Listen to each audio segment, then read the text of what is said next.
With Tim O'Malley of Irish Eyes, I'm Chris M here for Fox Sports and Scout.com. We are recapping Notre Dame's 31-24 win over Purdue here at Ross-Ade Stadium. Tim, what did you see from the Irish today that you liked? You know, the second half was a lot better than the first. I think Coach Kelly and the players were celebrating, very happy about the win, and they should be. They earned it. I think Notre Dame fans and the rest of America was probably a little bit disappointed with their efforts today. Purdue played a very good game up front, and they really made Notre Dame earn it tonight. I know from my perspective, I had Notre Dame winning fairly sizable lead there, and Purdue hung tough from start to finish. They were there from the start. They really scored right away, got it to 10-0 lead, and Notre Dame kept punching back. And Notre Dame proved it was the better team, but Purdue really showed it had some heart out there. So that's what stood out for me the most.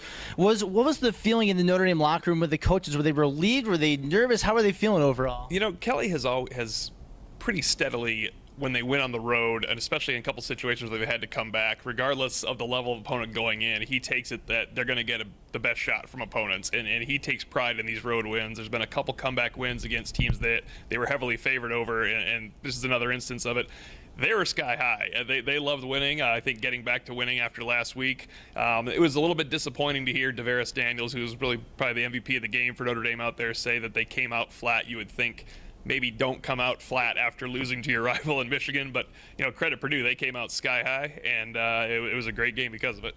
Yeah, I mean, you really kind of saw a reflection of what you want to get with Darrell Hazell. He's a guy who's overly confident and talks about how much he believes in what this program can do and where it can go.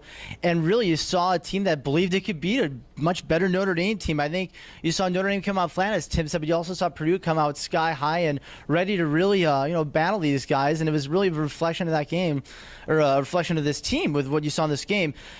Two plays for me, what it comes down to, the way Notre Dame won was those two scores. They gave them a two-score lead. You had the long pass from Tommy Rees to Davaris Daniels, 82 yards, separated him from Ricardo Allen. Then you had that interception thrown by Rob Henry, went right into the hands of Bennett Jackson, and he took it all the way.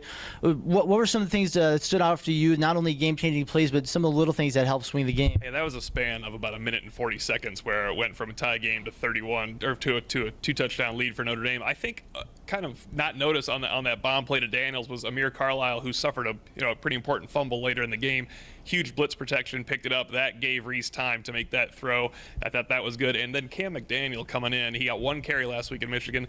I know it was just a one-touchdown lead when he came in and ran 10 times in 11 plays, and Notre Dame was able to run out the clock kind of just behind him grinding it out. Now Notre Dame moves ahead to a game with Michigan State. Purdue goes on the road and takes on a tough Wisconsin team in Madison. Fox Sports, Scout.com with Tim O'Malley. I'm Chris Emma, Boiler Sports Report, signing off.